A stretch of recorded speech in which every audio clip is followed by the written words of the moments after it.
we will start with the last lecture of this series with the lecture from Dr. Raji. Dr. Raji is going to take a very important topic, that how we can approach a patient who is imminently dying and who is terminally sick, and we know that end is very near. Very important topic. We have discussed it multiple times we discuss it in palliative care physician, especially they discuss it in these days other forum. They're like medicine, critical care, pediatric people. Everybody has started discussing end of life care, but it's actually speaking, when end of life care comes, nobody understand what exactly I should do, and it's always a dilemma, and most of the time it is evidence based that people take wrong decisions. So it is important to listen what Raji says. With Dr. Raji, today we have Dr. Stanley with us. He is going to explain us about the how we should approach a patient in terms of medicines, which we call terminal sedation, palliative sedation, that how we should, what should be the systematic approach. So I will just read quickly the CV of MD in anesthesiology and fellowship in palliative medicine, and she has also done certificate course on mental health in palliative care, which is an important aspect of palliative medicine. She is faculty at 3 places: Institute of Palliative Care, Thrissur, Amrita Institute of Medical Sciences, Kochi, and Palam India, Trivandrum. She is also, we know, that national faculty pool. And Raji, I remember one thing very well, that when I came to Calicut, and I still remember your lecture on communication skill, and the way you have taught us communication, means you did so well, and I still remember all your expressions and your examples and everything. So I cannot forget the lecture which you have taken in my initial days on communication skill. She is also reviewing many articles of Indian Journal of Palliative Care, and her area of interest, which we can see that she is going to take the topic, that improving elderly and end of life care in community setting, which is also an important aspect. So next is Dr. Stanley MACADEN. He has got many degrees. He did MBBS from Vellore, MRCP from UK, FRCP from again from England, and diploma palliative medicine in Cardiff, and what is this diploma in I don't know which, what is this, I think Dr. Stanley will speak. And he is honorary palliative consultant from Bangalore Baptist Hospital, national coordinator of Christian Medical Association of India for its palliative care programs. He is lead of Project India of International Collaborative for Best Care for People for Dying Person. He has served in Bangalore Baptist Hospital for 27 years, and he was head of palliative care department. He is also next director of Bangalore Baptist Hospital. He is past secretary and national faculty of our National Association of Palliative Care, our palliative care program. He has served as a palliative care consultant in Church of South India Hospital, Bangalore, responsible for geriatric. She was responsible for geriatric ward. He is fellow in palliative care at Wake Forest University Baptist Medical Center, and also from North Carolina, USA. He served as a locum palliative care consultant in several UK hospices. So he has worked almost all parts of the world, and he is quite senior person, and he has really worked hard to develop Bangalore Baptist Hospital Palliative Care Department. So I think we are very lucky that we have 2 eminent faculty of this country today to explain us how end of life care and what should be our approach when a person is dying, because we always remain indecisive most of the time, that how should we approach a person who is imminently dying. So Raji, thank you for taking time. I have taken 3 minutes extra. So go ahead with your lecture, please. Thank you, ma'am.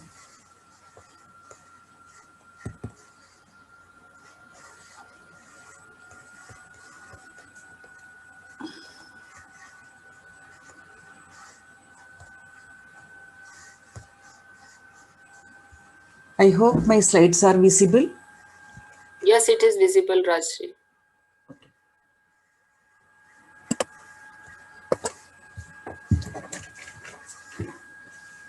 A very warm good morning in the month of winter, and my sincere thanks to Team IAPC and IAPC Academy for giving me this opportunity. As the last person carrying the baton in this relay, which has started on 29th June, I thank my teachers, senior colleagues, and especially my previous speakers for giving all of you a strong and sound base on the subject. And feel so glad and blessed that I have Dr. Stanley MACADEN with me to share the burden of like discussing this challenging and complex topic, because the person who is supposed to give us the feedback on the quality of care which we have provided will not be existing anymore to tell us what he had experienced during the last hours of his or her life. So my presentation includes definition of end-of-life care, quality of life and care at the end of life, concept of good death, barriers to good end-of-life care, initiatives to improve end-of-life care, transitions into dying, symptom management, and summary at the last. And it excludes ethical aspects pertaining to end-of-life phase, legal framework, and grief and bereavement. Why I have excluded this topic? Each of these topic itself is a big one to be discussed for 1 hour. So, what is life and death? Khalil Gibran, the Lebanese American writer and the philosopher, in his famous book, The Prophet, he has given a very wise quote: for life and death are one, even as the river and the sea are one, because they are so interconnected and interrelated. We cannot understand one without the presence of other. So first of all, if we have to understand the process of dying and the experience of dying, we have to really understand what exactly life is. So this is a very wise and thoughtful comment made by the famous philosopher cum poet. So this is for us to ponder. Have we ever thought of our own death? That is difficult. What is that stirs our mind when we do so? That is again complex. What sort of death do we prefer? That is really challenging. Where do we like to have it? And who do we want to be with us? Oh my God. So if all of us want to have a sudden, instantaneous, blissful death, as if, as it happens while we are sleeping, remember, only less than 10% of us having that fortune of having that sudden, instantaneous death. And most of us are going to run through different trajectories like this, long and, probably the protracted course of the advanced stage of disease and a trailing end of life phase.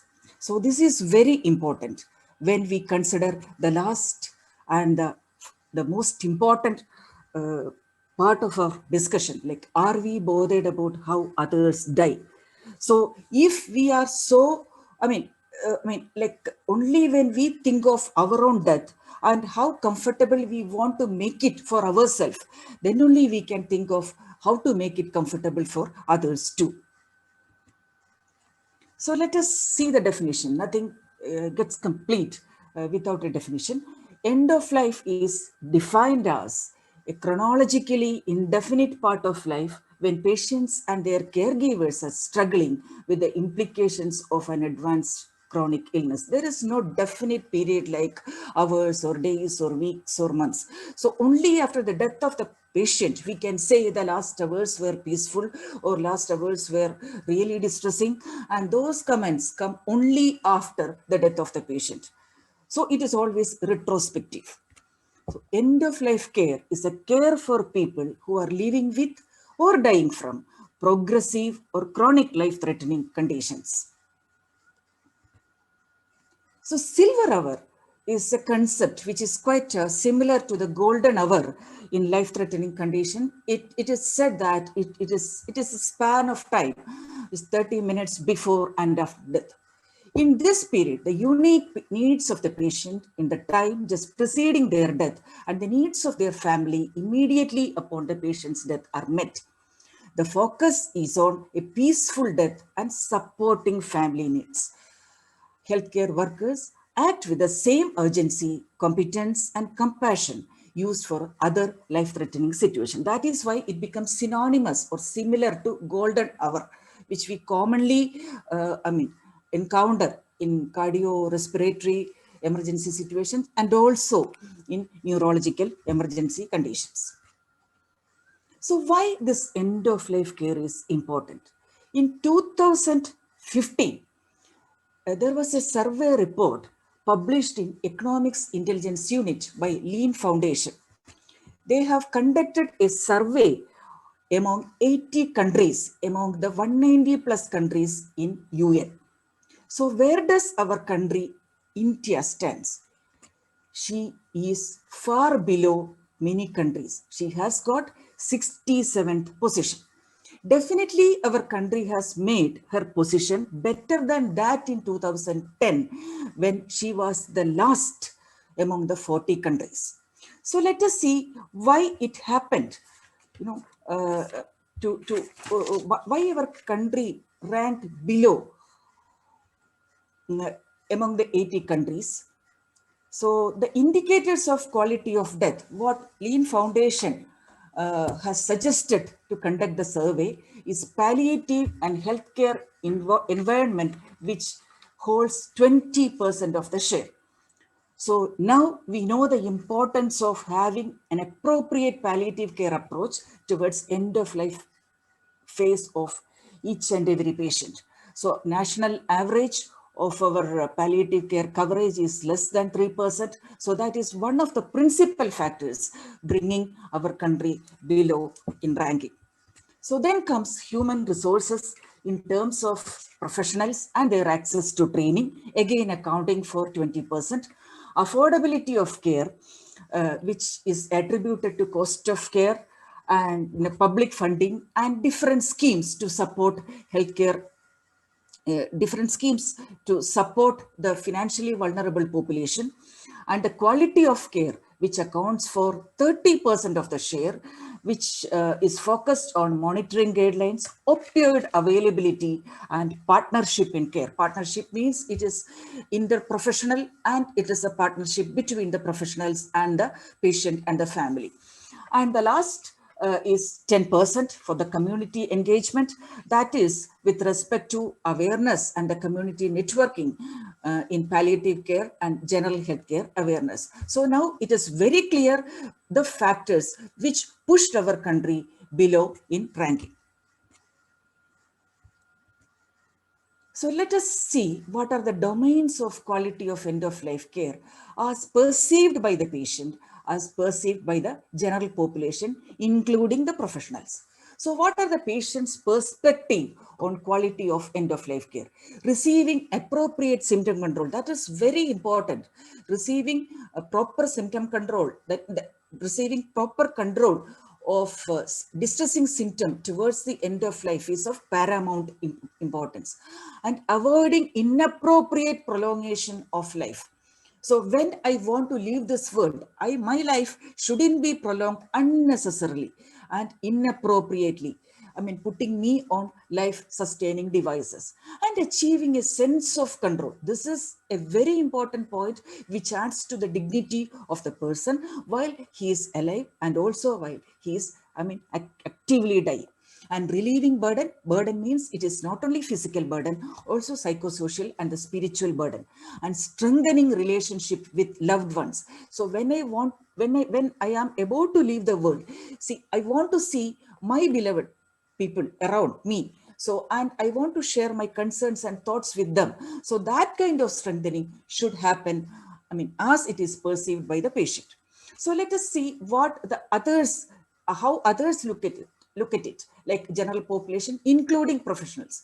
They also tend to focus on patients' physical comfort, psychological and spiritual well-being, and also family, psychological and social and spiritual well-being, and access to information and control over treatment, and continuity of care across providers and care settings, and grief and bereavement support. So this is, I mean, the last 3 points are very important: access to information and control over treatment. So there also information shared with the patient and the family is important. And once we discharge the patient towards a peripheral setting, how the care is going to be delivered at a far remote place or in a community setting, that also is important.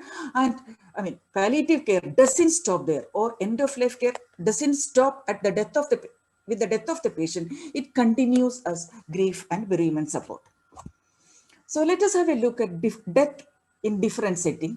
So we know home, it is a preferred place, it is familiar and it's comfortable for the patient, and the patient will have loved ones around and he will have a sense of control as well.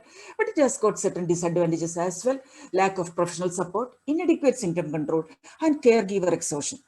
It is too relevant and important. And the emotional issues for the caregivers with, I mean, like guilt and despair, they might think that, you know, the quality of care which they have provided must be might be suboptimal, and maybe so there could be guilt arising from that kind of thought, pushing them to despair. Hospice, on the other hand, it will provide good symptom control and it provides a peaceful environment as well.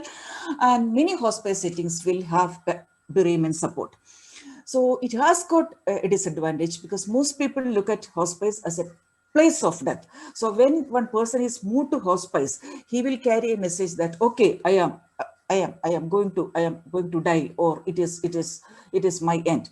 Definitely, the understanding of the status of the disease and the status of phase is important for the patient. But still, when it just stares at you, it is a distressing thing for patients. And it is unfamiliar. The patient will be isolated from the family, and there will be much unmet needs which could not be addressed in a hospice setting.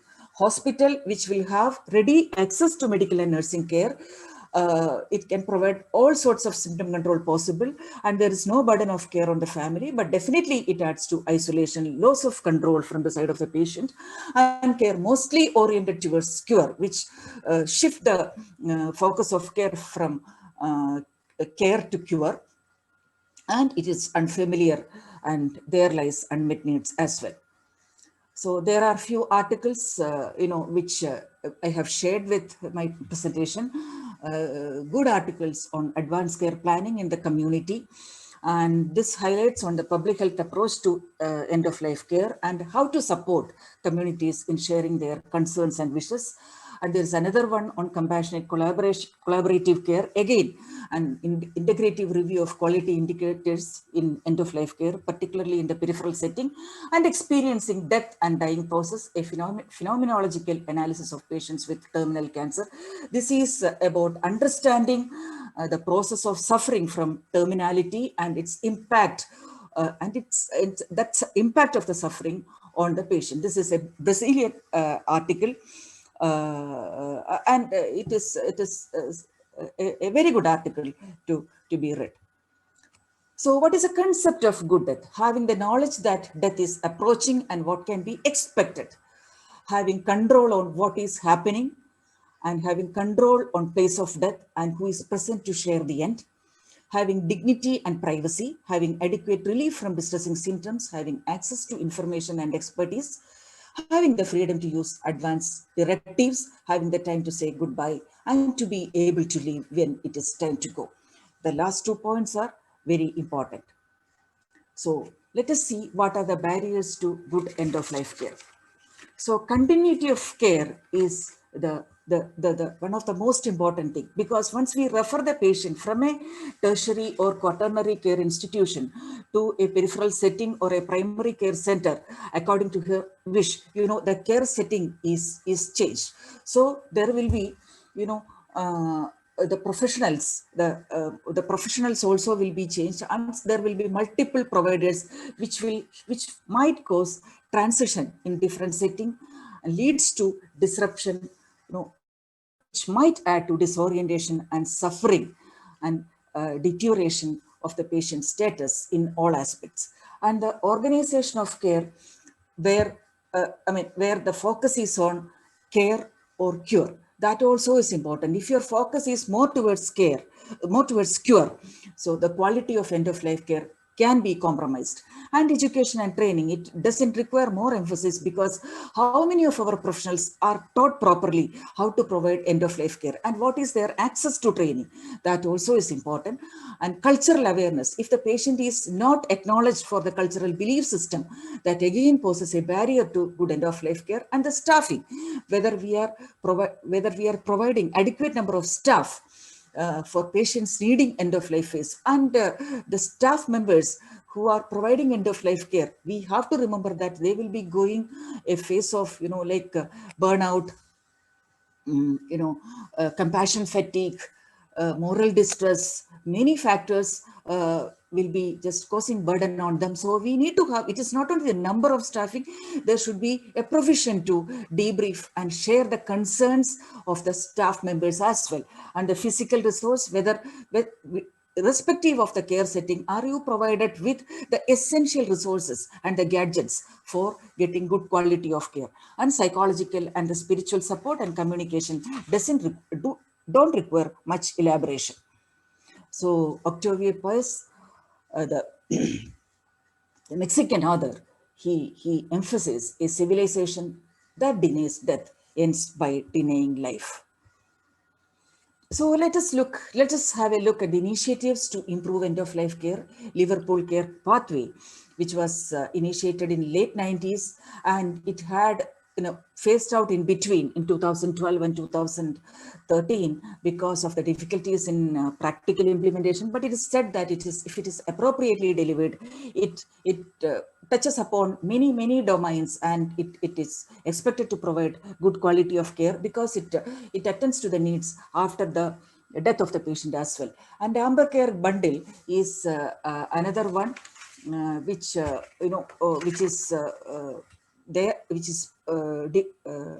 originated in the UK and also in New South Wales. So this is to divide the uncertain patient to actively dying and to in the recovery phase. Amber means assessment, management, best practices, engagement with the patient and the family, and recovery. So this is for the uncertain patient.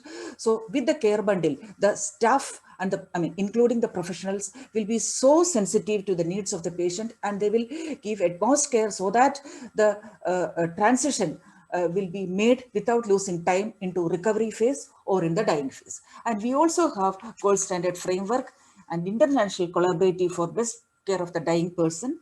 So let us have a look at the initiatives in India. Under Project India, we have end-of-life care policy from All India Institute of Medical Science in New Delhi, which is the apex health institution in our country, and Blue Maple by Kasturba Medical College in Manipal. And we also have IPM Care Pathway from Institute of Palliative Medicine in Calicut, which is my alma mater in palliative care too.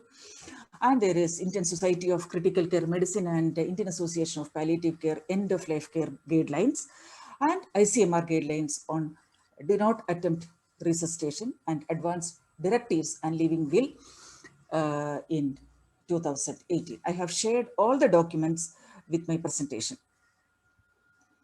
So the bottom line is that we ought to give those who are to live the life the same care and attention that we give to those who enter life, the newborns. By Jan Stensvard, the Swedish oncologist who was instrumental in designing WHO analgesic ladder for cancer pain. So transitions into life, how to recognize the transition. So we have different scales. The common or the most widely used ones are clinical frailty scale. So I am not going to elaborate the each and every scale because of the time constraints. So once the patient comes to seventh, the stage 7, we have to understand that the patient is unlikely to be shifted back to the premorbid condition. So in stages 7, 8, and 9, of course, it is terminally ill. And we need to understand the patient is slowly or actively shifting into the end of life phase. And we have palliative performance scale. This is a scale which we have used for our QI project in Institute of Palliative Care at Thrissur. I mean, when the patient comes to a palliative performance score of 30% or below, again, we can understand that patient is slowly transcending into end of life phase. And we have other scales as well, WHO performance status, the third and the fourth score, again, predicts transition to end of life phase, and Karnofsky's performance score. Again, the score below 30 points to end of life care, end of life trajectory. So we have surprise question as well. I have shared 2 articles, the predicting death surprise question as a matter of predicting death in seriously ill patients.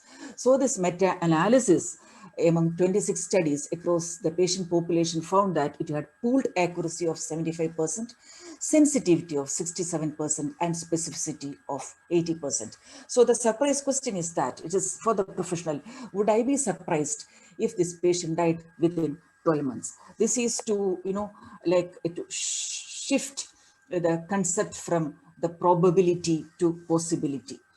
And it is not a tool, and it doesn't have algorithms. It serves as an alternate strategy to predict end of life care, end of life phase, and death. So how do we recognize death?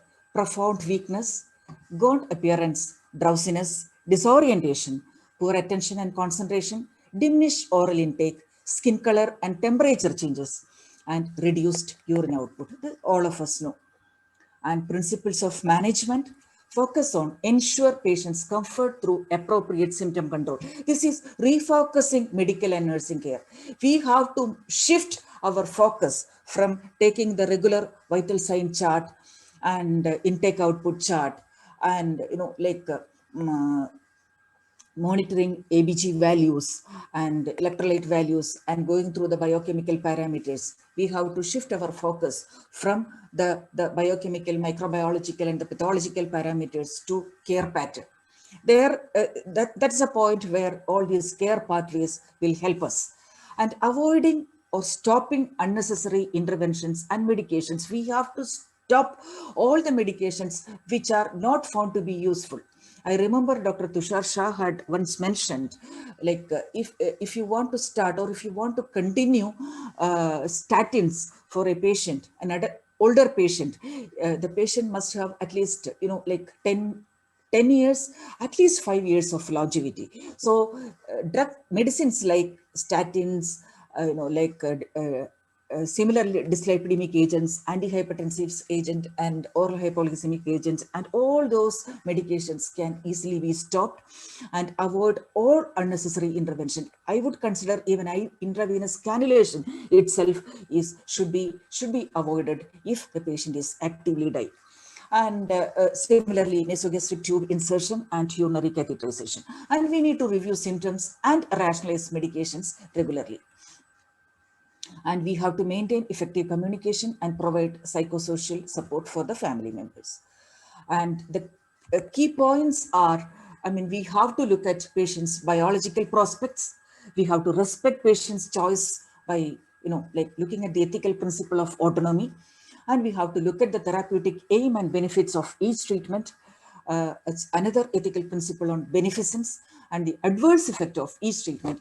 And none of our treatment modalities are devoid of side effects and toxic effects. So we have to think about the adverse effect of our treatment modalities as well, looking at the principle of non-maleficence. And our focus should be on need not to prescribe a lingering death.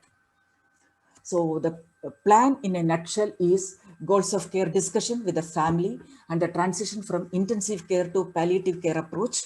And it is not a single time or one-time visit, the consistent involvement of the palliative care team, providing psychosocial, spiritual support to the family, and continue as bereavement support after death of the patient.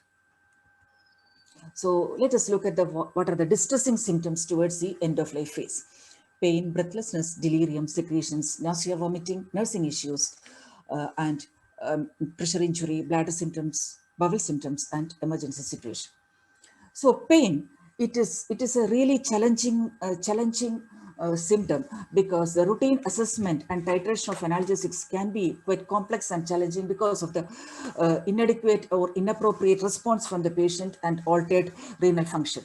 One golden rule will be avoid NSAIDs as far as possible because of the compromised renal function, and paracetamol remains as a strategy at 500 milligram to 1 gram given intravenously at regular intervals, that is 6 hourly. Suppose if the patient is, another strategy is if the patient is on opioids, see that whether the patient is on weak opioids. In that case, stop weak opioids and start on morphine 10 milligram over 24 hours as continuous subcutaneous infusion with 2.5 milligram as breakthrough dose, and review regularly and adjust.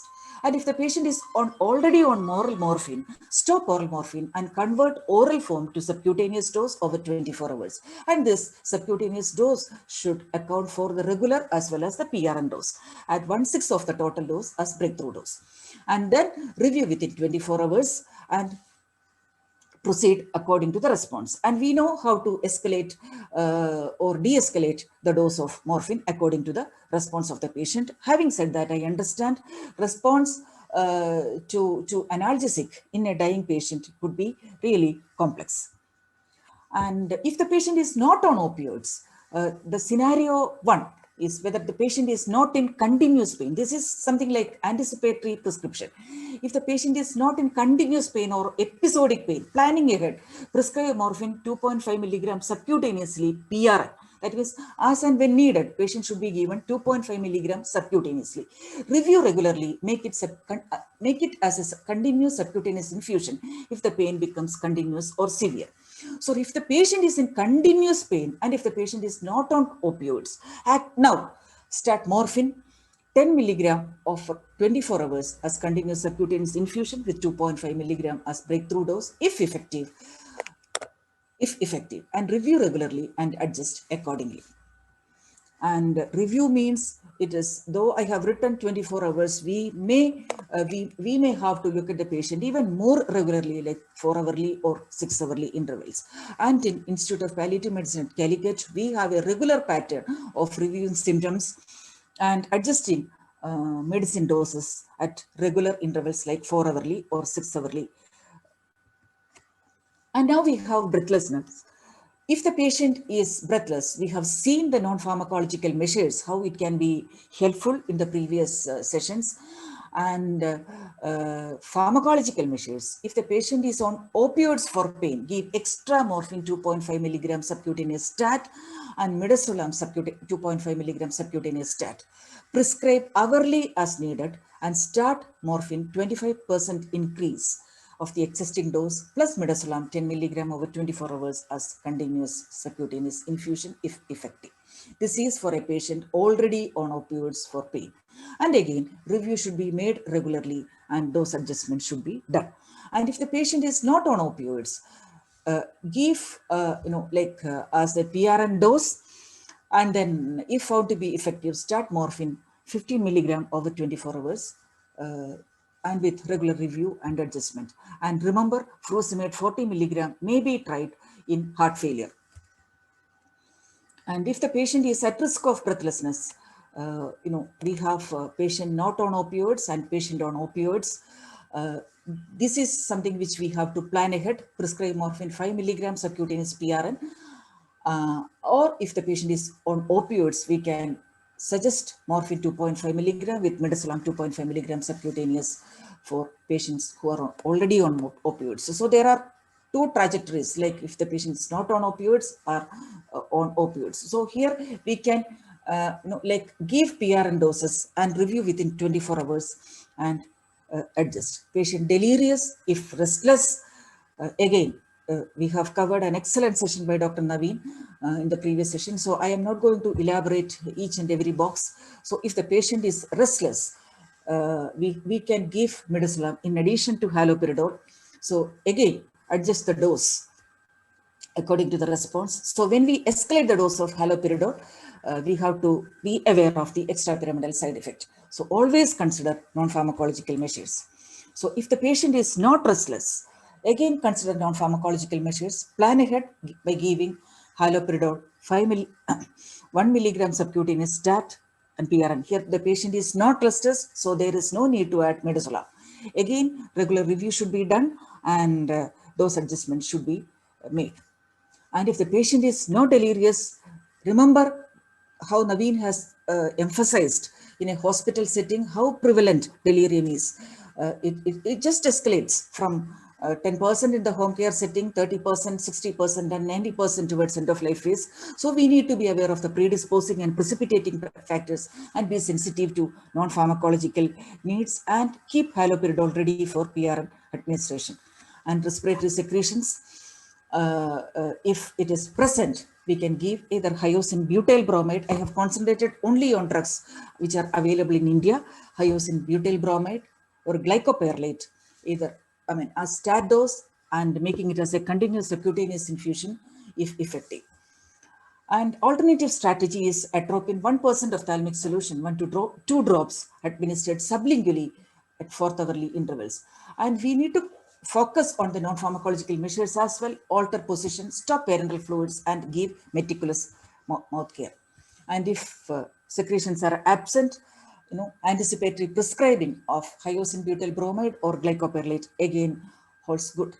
And if there is pulmonary edema, we can give furosemide 40 milligrams subcutaneous because that only controls secretions which could have resulted from a lung cardiorespiratory pathology. And nausea vomiting, new nausea vomiting, it is quite rare, but still the drug of choice is because the underlying pathophysiological mechanism is chemical cause. So haloperidol 1.5 milligram statin PRN may be given, which may be made regularized after regular review. And if the patient is already on antiemetic, we may have to resort to combination of antiemetic drugs like haloperidol, metoclopramide, ondansetron, because a single drug strategy may not work. And again, we have to review causes but avoid burdensome investigation. So when we combine haloperidol and metoclopramide, beware of the added possibility of extrapyramidal side effect. So end of life care will not be complete unless we give a word on nursing issues as well.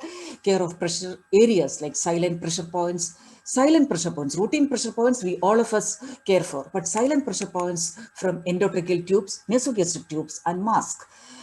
In a frail and older person, because of the skin is so vulnerable. So even the life sustaining gadgets also can cause pressure injury, and pressure reducing mattress may be provided, but remember that is not the final solution for preventing pressure ulcers. And we have to avoid soiling and gentle massaging of pressure points and use of appropriate moistures. But like we need to avoid too rigid turning regimes. And bowel care, hot fomentation and incontinence pads, and intermittent catheterization if not already on continuous bladder drainage. I won't suggest continuous bladder drainage for an actively dying patient. Bladder care, it is, it is ulta. Bowel care, oral laxatives, suppository if not responding to oral laxative. Enema may be avoided so as to avoid distress for the patient. You have to read ILTA. Bleeding, this is another important point which might occur towards end of life phase. It is seen in almost all advanced cancers, like 14% of the cancers present with bleeding, and it remains as a cause of death in 6% of the patients. And internal bleeding is more common than the external bleeding. Anticipatory management, stop anticoagulants, antiplatelets and NSAIDs. If we find that one patient is likely to bleed, these drugs or medications may be stopped, and information may be shared with the family that this could be the final event leading to death of the patient. And psychological support for the patient and the family, and the dark colored towels and bedclothes to reduce the visual impact of the bleeding. And we in a hospital setting, and even sometimes in the hospital setting as well, we can give benzodiazepines, midazolam 2.5 milligrams slow intravenously or subcutaneously. Subcutaneously can be given if intravenous access is not available. Lorazepam 0.1 milligram per kilogram intravenously, not faster than 2 milligram per minute, reduces anxiety. And we have seizures and stridor as well. Midazolam 5 to 10 milligrams subcutaneously, repeated after 10 minutes. And if the patient develops seizure or stridor at home, midazolam may be administered as a buccal in the buccal route as well. And if nothing is available, diazepam 10 milligram rectally can be given, which may be repeated after 15 minutes. And there are controversies using opioids for pain management, oxygen therapy in terminal breathlessness, antibiotic treatment, artificial nutrition, hydration, and blood transfusion, terminal sedation, and discharging home. And I am not going to elaborate because of the time constraint. Just focus on artificial hydration, and terminal sedation will be covered by STANLEY. And subcutaneous hydration is the modality of artificial hydration in, in a home care or the peripheral setting. The sites are supraclavicular, infraclavicular, outer and upper aspect of arm, lateral abdominal wall, and anterolateral aspect of thigh. This is a very safe and comfortable method, both for the patient and the family. And access can be gained by 22 gauge Teflon cannula and 23 gauge butterfly needle, and fluids which can be given are 5% dextrose, 0.9% saline, and ringer lactate, and the rate should be 1 ml per minute. This meets the need of a dying patient, and this should be delivered to relieve the thirst and the discomfort from dehydration.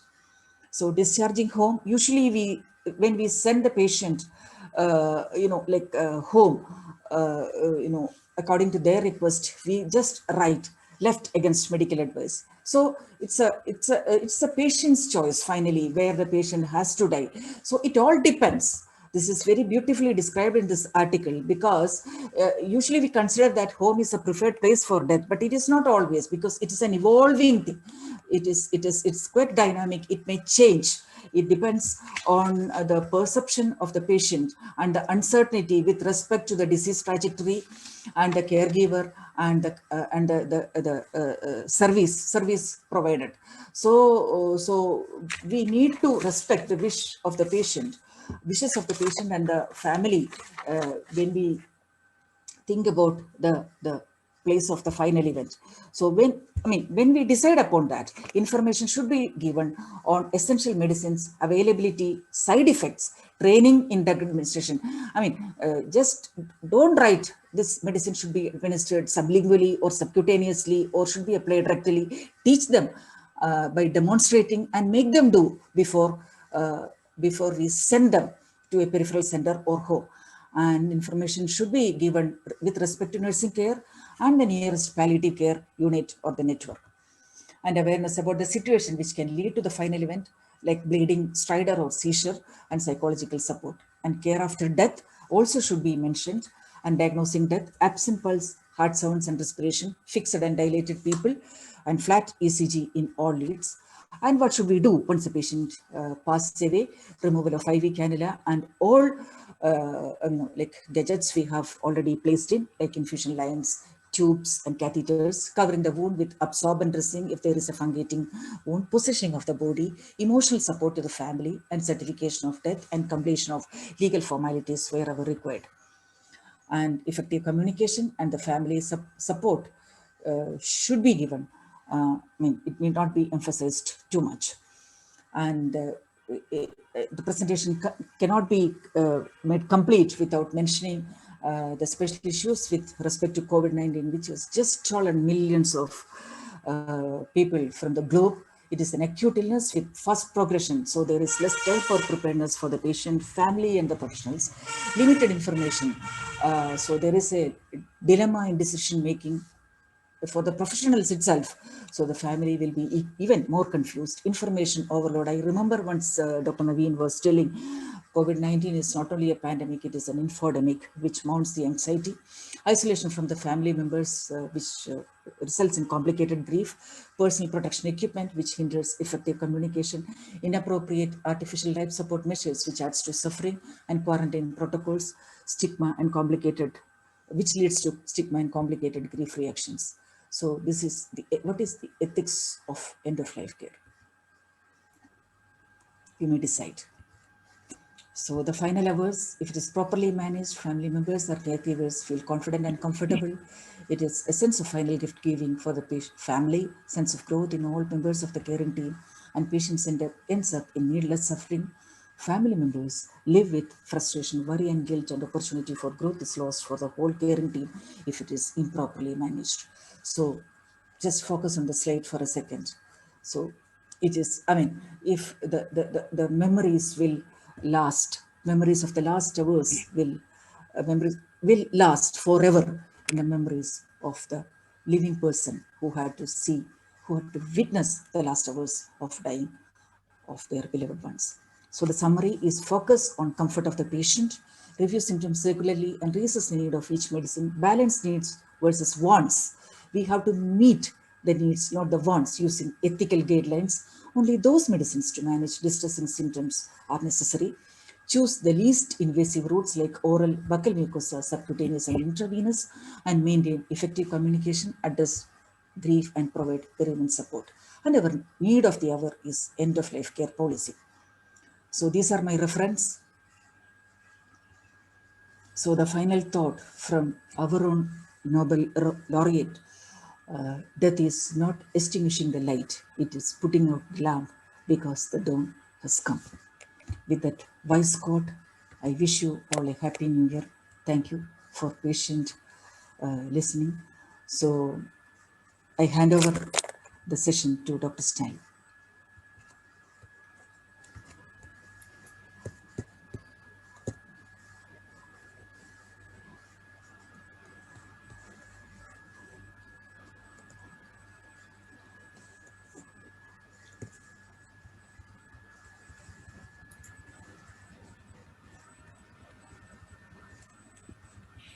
Dr. Stanley?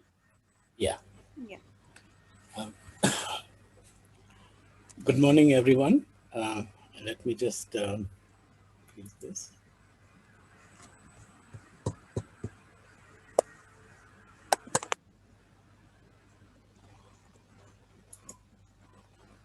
Can you see my slide? Can Yes, sir, we can. Yeah, thank you.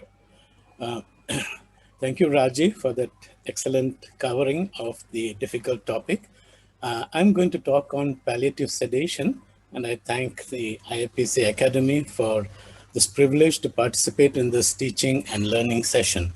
So I'll be covering these topics, but in this very limited time that we have, so I may be skipping some of the slides, but these are the topics that I'll be dealing with. So looking at the definition, it is the intentional administration of sedative drugs in dosages and combinations required to reduce the consciousness of a terminal patient as much as necessary to adequately relieve intolerable suffering from one or more refractory symptoms. And the good thing about this definition is that it implies proportionality, which is a fundamental ethical consideration, and it deliberately makes no distinction between whether it is continuous sedation or intermittent, or whether it is light and deep sedation. So depending on the situation, you can do the proportional management. There are other definitions which are available in this ICMR publication 2018, which you can look at and use it as necessary while you're doing research or making a publication. So what do we mean by a refractory symptom? A symptom is considered refractory when it cannot be adequately be controlled by therapies that do not seriously compromise consciousness. Also, a refractory symptom may be defined as one that is associated with intolerable suffering on the part of the patient. So what are the indications for palliative sedation? The common indications are agitated delirium, dyspnea, refractory pain, convulsions, and for emergency palliative sedation, you have conditions like massive hemorrhage, asphyxiation, an overwhelming pain crisis, and severe terminal dyspnea. The types of palliative sedation, we come across these terms: continuous deep sedation, CDS, or continuous sedation till death, that is CSD, emergency palliative sedation, intermittent sedation, in other words, it's also called respite sedation, where we use transient use of sedation, and you have light sedation. Continuous deep sedation is ethically controversial because it ends a person's biographical life, in other words, his ability to interact meaningfully with other people, and if prolonged, it shortens biological life. So I will request you to look at two articles. The first one is what we call palliative sedation from the Update website. And this is very up to date, and it has been done by Nathan Cherney, who has also authored this ESMO guidelines in 2014. And the literature review is up to November 2020. So it's fairly up to date. And the few points that I want to mention is that palliative sedation may be utilized in both adults and children. And this is another important aspect I want to stress. Other than an emergency situation, intermittent or mild sedation should generally be attempted before palliative sedation. In other words, we are making a state of conscious sedation in which the ability to respond to verbal stimuli is retained and may provide adequate relief without total loss of interactive function.